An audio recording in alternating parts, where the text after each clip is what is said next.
Has it been a dream for some of you to work for the United Nations? What I would like to tell you is hold on to that dream. It might be the start of something new. At least for Nishtha Satyam, it started with a dream.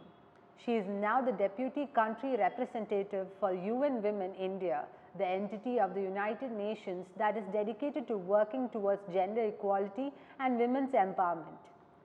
She was appointed in this role in January 2018. She is 36 years old and is the youngest deputy country rep for the entity of the UN across 193 countries.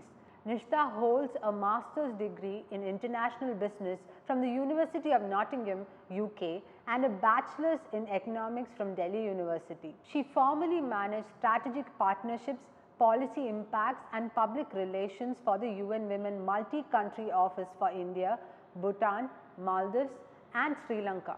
Nishtha has also served as the private sector partnership specialist with the Office of the Resident Coordinator of the United Nations and UNDP. Prior to her career with the UN, Nishtha has worked with leading companies such as KPMG and American Express. As a futurist and feminist, she is an advocate of the urgency to mainstream women across the marketplace, workplace, and community.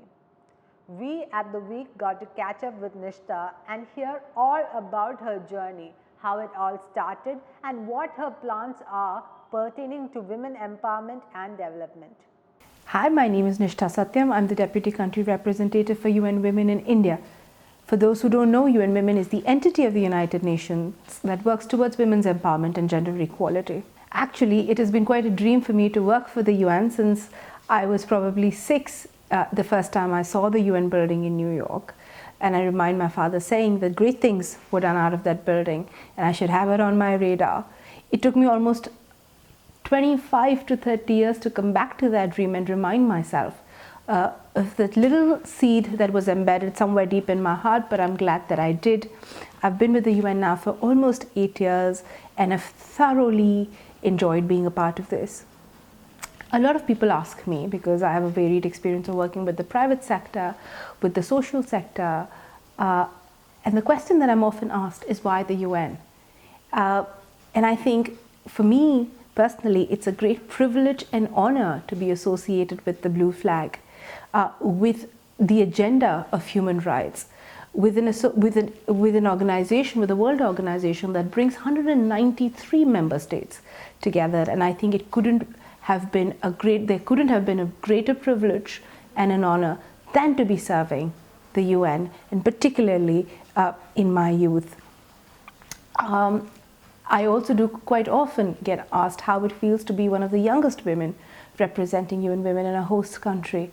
I think it's a pure privilege, honor that I have this position, and as a woman, we're able to set a benchmark as the UN for bringing in young women leaders from across the globe, and I'm very delighted to be a part of them.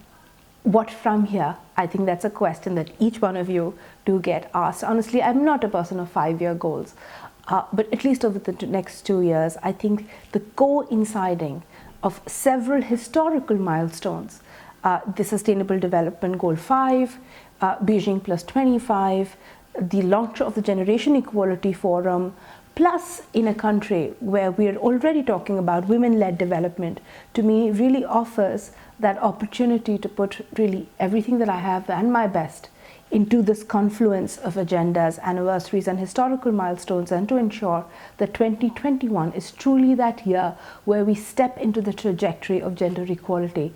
Because if you and I did nothing different from what we did yesterday, we will be looking at gender equality only in 2089, a reality that both I and you cannot afford. So if we were to work towards the agenda of 2030, seeing a gender equal world by 2030, both you and I have to do something differently from what we did today.